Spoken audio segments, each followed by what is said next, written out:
Hey, fans of the Monday Movie Club. Here we are as we begin the fourth year of these lovely videos. Fourth year. Good Lord. Wow. All right, so to begin this fourth year, Amy chose Nicolas Cage in The Unbearable Weight of Massive Talent. I'm Frank Gaffney. With us, as always, is Joel F-Bomb Fenster. Really? Why are you F-bombing today? It's from the movie. Oh, I see. Did you not watch the movie? I did watch the movie. Goldfuck and Cringer. Annie King, Happy New Year. Yeah. And Mark Woltitz-Gardner, who's in a hotel room. I hope Danielle knows about this. Okay, here's the plot. Nicolas Cage stars as Nick Cage in the action comedy Unbearable. Yeah.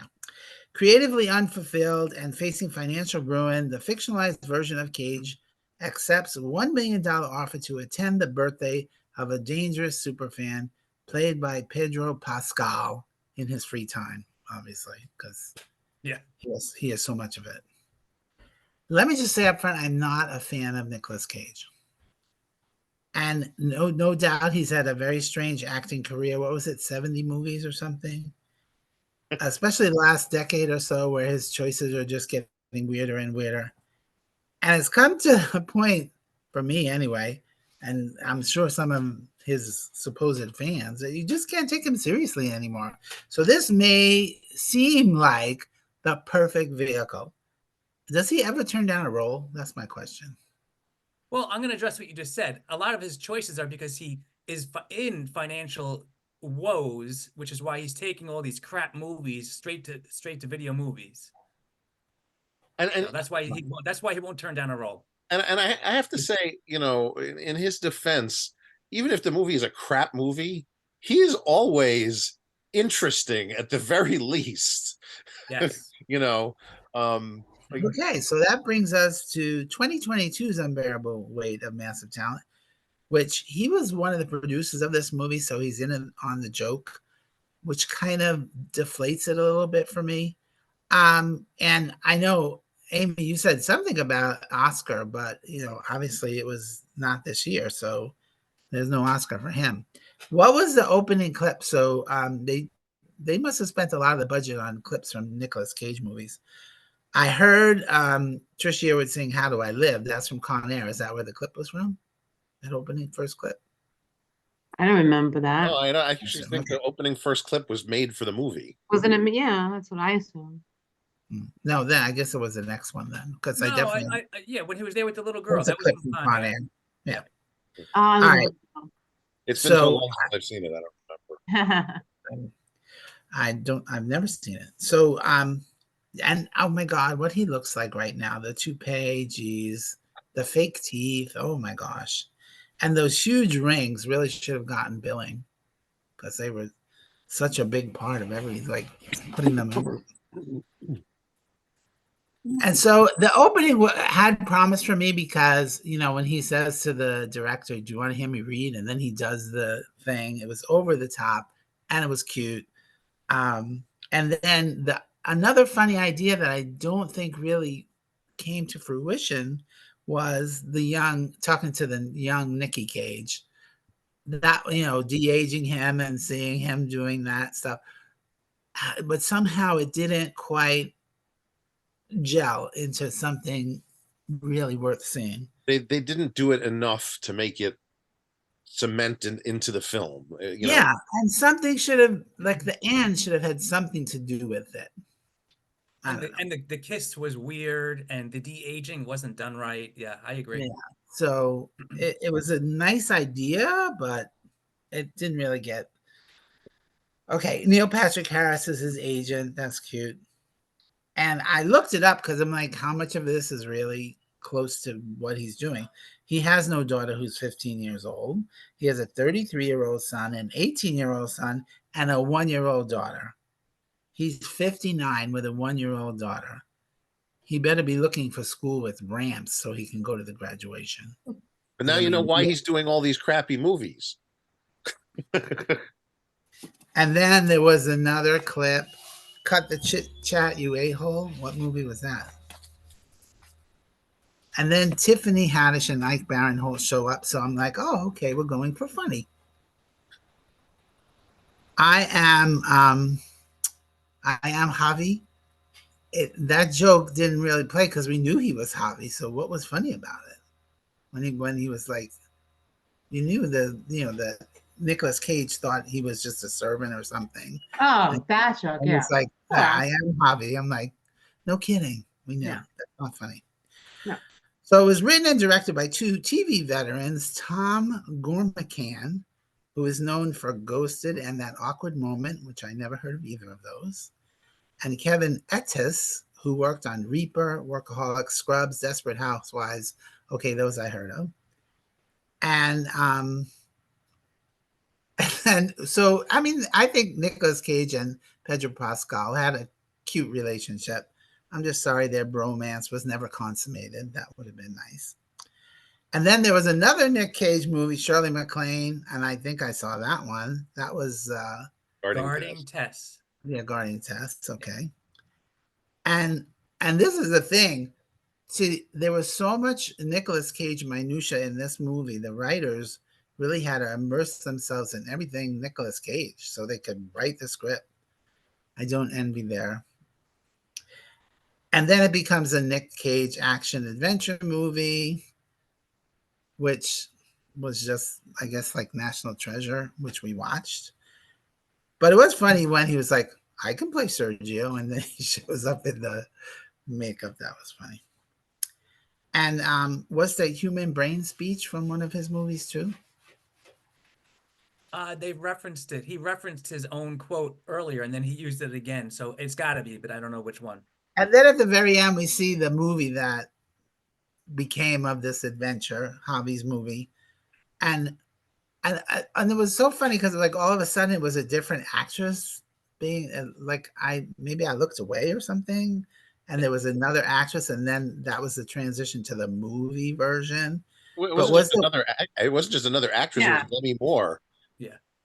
It was Demi Moore. I'm like, was it Yes. somebody famous? I Yeah. didn't know. He was a little hard to recognize. Yeah. Oh, I'm like, and I even wrote, was the wife somebody? It would have been funny if it was somebody famous. So it was Demi. That's funny. Okay. And I am adding Paddington 2 to my Yes. list for this year. Yes. That's what Danny said. Is the next movie Paddington 2? Yes, it will be the next movie. Well, I my never next. saw it, but I saw the first one, and it was fabulous. Yeah, If some of you they're haven't both seen it, surprisingly they're both really great. I would definitely watch too. Yeah, so we'll be watching Paddington 2. Hold on. Do I need to watch Paddington 1 before 2 to understand what's I going don't on? think so. You just should, because it's You so should. good. It's a great movie. Okay. All right. And you should watch The Well- Cabin in Dr. Caligari too. You'll love that one, Mark. I'm sure. Oh yeah. Yes, Mark's gonna love a silent German expressionist film that's over 100 years old. Yeah. I'll like it as much as his daughter did. Yeah. Why don't you put it on your list? And then Joel told us to watch Community, season 5, episode 2, where Abed takes a Nick Cage good or bad class, which is referred to as a blow-off class. And it actually made me lower my rating for the movie. Because I'm like, yeah, he is bad. Okay. So I'm going with 2.75. It was 3 stars, and then I lowered it to 2.75. And it's not nearly as clever as Being John Malkovich. I wish we watched that next, because that was a clever movie. And the whole thing with Nicolas Cage being the producer, just I'm like, if you think you're being as out there and funny as you should be, then it would have been a better movie. That makes sense? He was still seemed a little guarded to me. Well, okay. You know, So, the things that he would allow to be in there. yeah, but and make fun of. he had to be convinced to sign on to this movie. It's not like he had the idea or anything. The writers came up with the idea, Right. and Of course. they pursued him, and he did not want to do it. They had to keep going back, and they eventually wore him down and convinced him to do the movie. So I think and it shows. Well, but him being a producer, I think just comes naturally with the caliber No, of yes, but I'm audience. saying since he is a producer, then he has some say as to what things were included and made fun Sure. of, and so that kind of dilutes it for me too. Yeah, but hold on, and when he did sign on, he wanted to play Hobby, Yeah. which is so bizarre, and then he finally gave in to play himself, which Yeah. is Nick Cage. So who would have played Nick Cage? Pedro Pascal. I don't know. All right, so that's it for me. 2.75.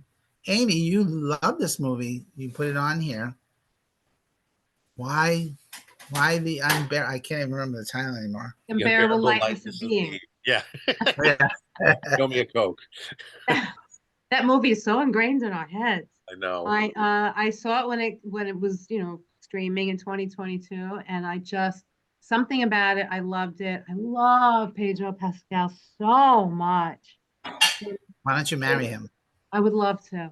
I definitely gave it 4 stars when I first saw it. Having, watching it again, I guess I might move it to 3 3/4, but I could go either way. I think that extra quarter of a star is from the scene where they climbed over that short little wall, which was so well done. Had every single movie trope in it. It was perfect. The only time that I was like, ugh, was when he just walked around it and goes, "Oh, he could have just walked around." And just kind of, it could have been a better ending of that moment. But that moment, I almost rewound it and watched it again. It was so good. I just loved it. I just thought the movie was fun. It was adorable. Everybody was good. I loved it. Loved it. Loved it. Loved That's it. You're done. it. Yeah. No notes. I didn't take any notes because I was too busy enjoying it. Amy, Okay. 2 minutes before that wall scene, when they're sitting there and getting paranoid of the two guys watching them, Uh-huh. the way that they were going to count to 3, and then Pedro just started running on 1, that to me was laugh out loud hilarious. Absolutely adorable as well. Yes, agreed. All right, Mark. So had you seen this before? Yes, we saw it when it came out last year too. I remember liking it, but this time I loved it. I Oh loved wow. it. Why I why do know you I don't think have a that's picture. different? Well, because after you know where a movie is going, you can appreciate it more. I feel. Yeah. And there was enough time, excuse me. It's been at least a year and a half. So I forgot a little bit. I forgot exactly what Javi, I knew that he was involved, but he wasn't really the big drug. I forgot that it was his cousin. So there was enough there for, it was still new and funny. But I still knew where it was going for the most part. So, I love the whole premise. I love how everyone worships him. Even the opening scene when they're watching it, but the girl gets kidnapped. Oh, he's a god or whatever they said. Excuse me. And how his movies are constantly referred to as ways to get out of trouble. It's just hilarious. And how Nick constantly says, "This is just like acting. I can do this." It's to me, and like you said, I know Frank, you didn't like the part with I am Javi, but he was making fun of himself there because he was acting like a douche. He was acting like a rich celebrity, treating this guy like nothing. And then he realized, so the joke wasn't for us, it was for him. Because we already knew that Pedro Pascal would be But I think the punchline for us is his reaction to the fact that he has been confusing this man the entire boat ride over. I have to agree with Frank though. It's a joke that we've seen over and over and Sure. over. So it's just not funny anymore. Yeah.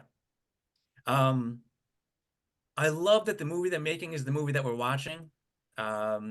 And good for Nick Cage to have a sense of humor about all this, including referencing his money issues, which is real. And I appreciated that they threw that in there.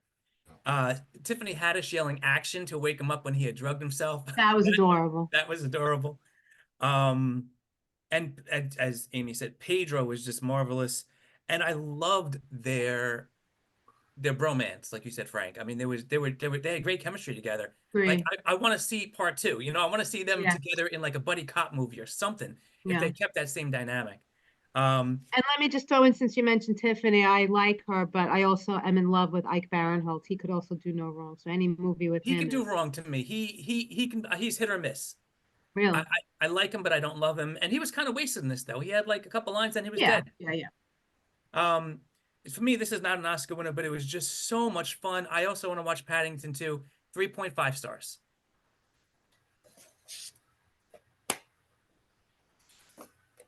Annie, had you seen it before? Nope, first time. And are you a fan of Nicolas Cage movies? You There made are us things watch that I National. love. There Didn't you are, make us watch National Treasure? Yes, and there are things that that he's done that I love to watch, and We there are enjoyed things, Raising Arizona as a group too. yeah, we did Raising Arizona. There are movies that I like him in, and I guess for me, I'm just not mature enough that this is not my type of movie at all, and I like really not interested, you know.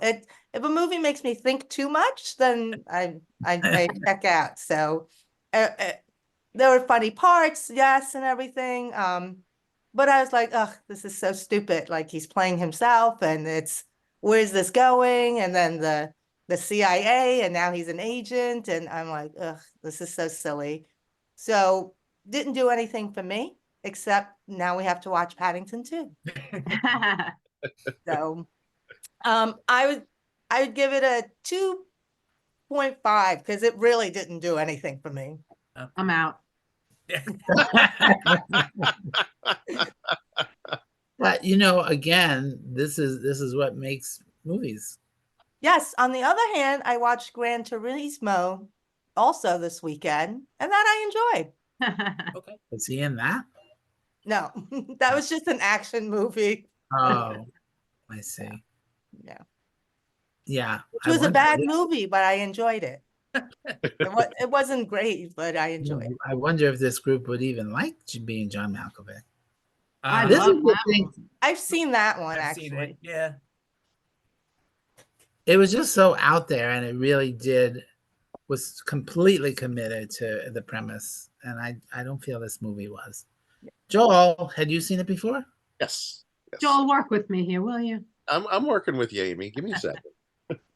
I have a soft spot for movies that tend to be meta or look behind the scenes of. Yeah. And movies about movies. I love movies about movies. And Sure. you know, is this the best one ever made? No, certainly not the worst one ever made. I enjoyed it immensely.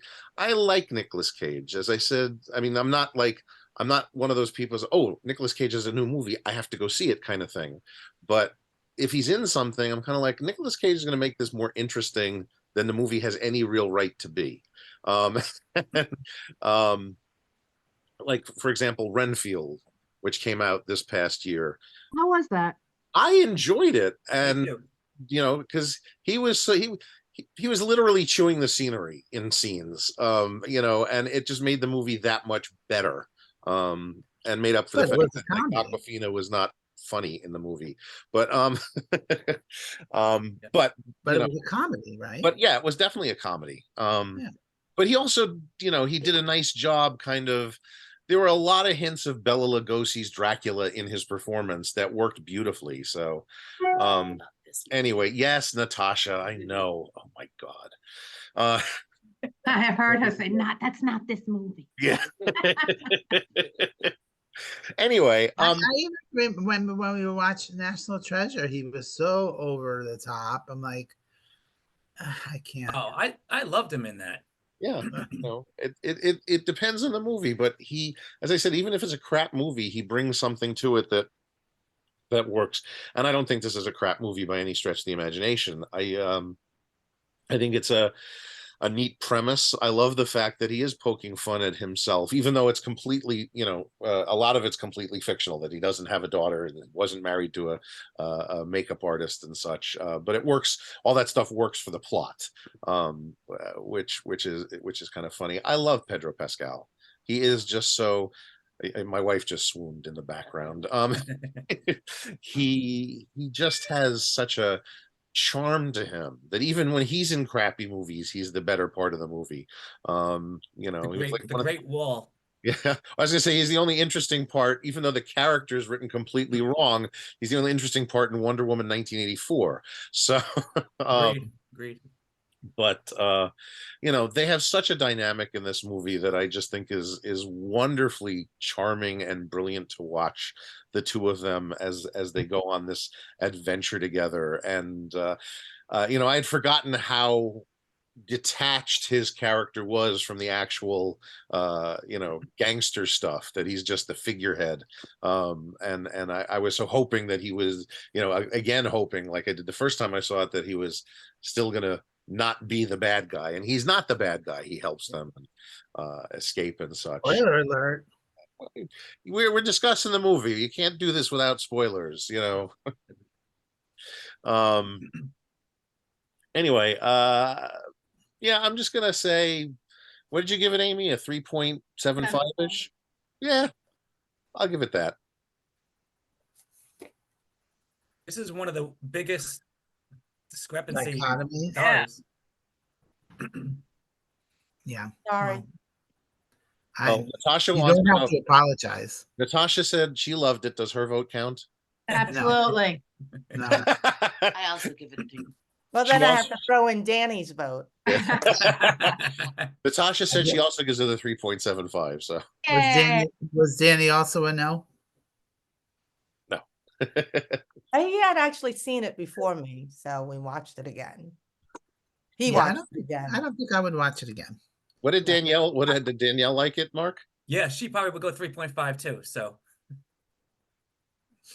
Yeah. On the other hand, I loved Gone in 60 Seconds. That I could watch all the time. I never saw that one. I love that part when they reference it too, and he knows that he can really run fast. Yeah. That was hilarious. So many good parts. If you know, Maybe I just don't know enough about Nicolas Cage. that's to what it find is. If you that don't funny. know, enough movies of his, Yeah. you're not going to get the joke. But I enjoyed it. That's kind of why I said you should watch the episode of Community afterwards, because it's a funny riff on the concept of Nicolas Cage, you know, with some great quotes from that show. I did watch it. Yeah, we all did, I think. Annie, did you watch it? You didn't watch it? Yeah. And well, when I told Anthony what the next movie was, and I told him the plot, he went, "No." No, that's not what I said.